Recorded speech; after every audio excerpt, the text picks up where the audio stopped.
Hey friends, Dr. Nixon here. Today we're going to walk through the basics of nutrition for weight loss.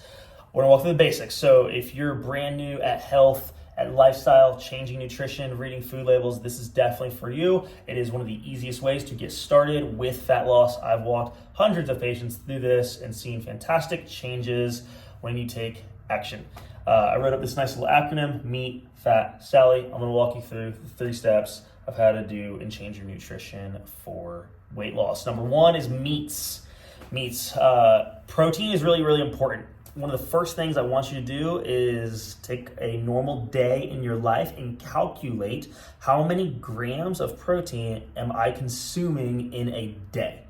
How many grams of protein am I consuming in a day? If your goal is to lose weight, one of the things you can do is build muscle mass to burn fat. One of the ways to do that is you're going to need to be, 1, consuming enough protein to do it, and some form of exercise is going to be beneficial. You'd be surprised how many people undereat, and I was one of them, undereat protein. So take a day, how many grams of protein are you getting in a day? Your first goal is whatever your goal weight is. Let's just say, hey, we'll use easy math. My goal weight is to get to 200 pounds. Okay, cool. I need you to eat half of that in protein. 100 grams of protein is your first goal. Oh, wow. If I look at my day, I'm eating maybe a protein shake, which has like 40, and then like beef sticks, so now 50, and maybe at dinner I'm eating some chicken. And man, I'm getting 75 grams. Okay, cool.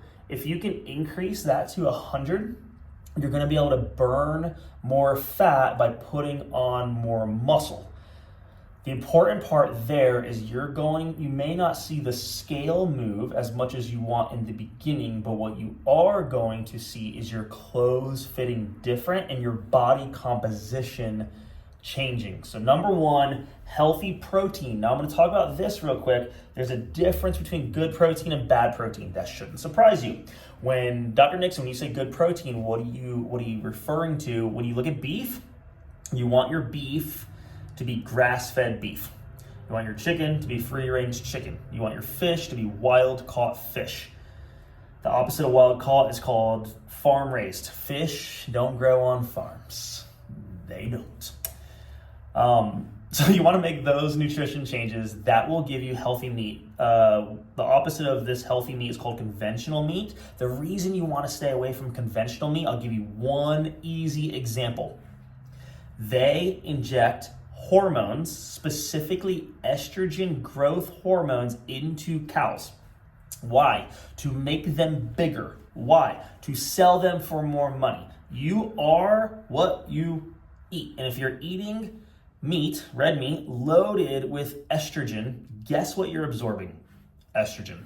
Estrogen in women can cause irregular cycles, painful cycles, weight gain. Estrogen in men lowers testosterone, also causes similar effects and weight gain and mood swings, and you don't want that. So number 1, nutrition for weight loss, change your meat. Number 2, change your fats. I didn't say no fat, I said change your fats. We did the low-fat diet. Remember that? We did like country crock, and I can't believe it's not butter and all that. And finally, the research came out and said, hey, it's not actually the fat that's making you fat. It's not actually the fat that's causing heart disease. It's not actually the fat that's causing cholesterol. It's the quality or type of fat. So there's good fats, there's bad fats.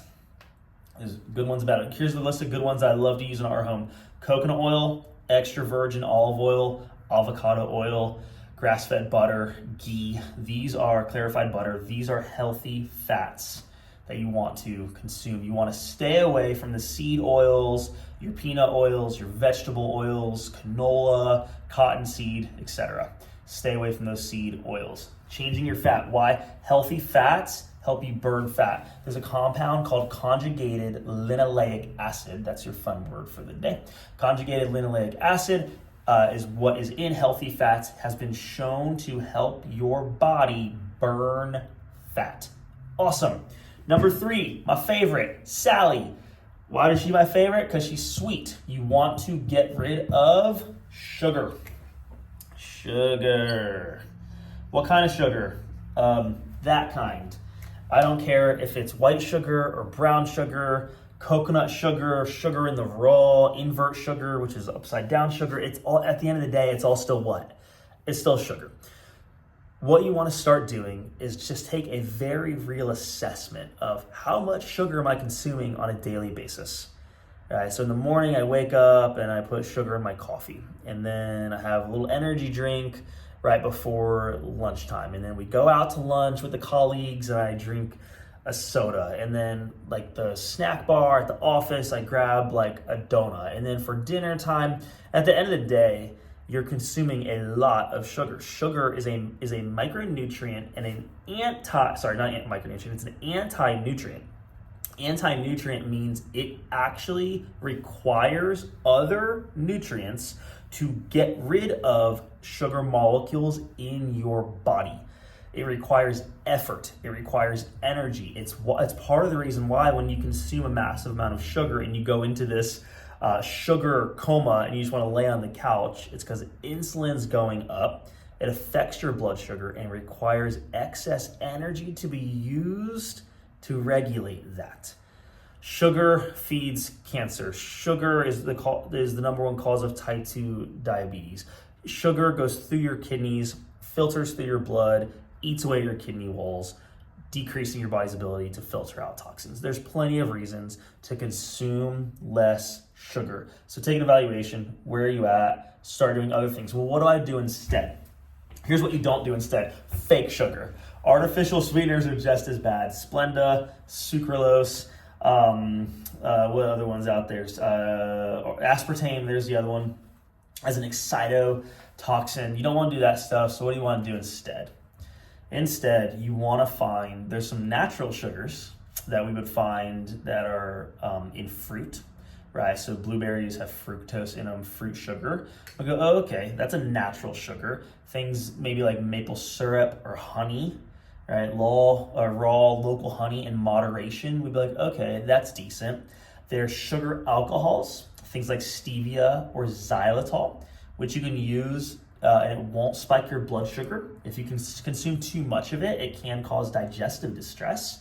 So you can use some of that in a minimized form or fashion. And if you absolutely just need sugar, coconut sugar can have less of a glycemic effect on your body. So again, the 3 steps for nutrition, specifically for weight loss: meat, fat, Sally. Change your meats, get the healthy fats in, and eliminate sugar from your body. This was Dr. Nixon with Twin City Health.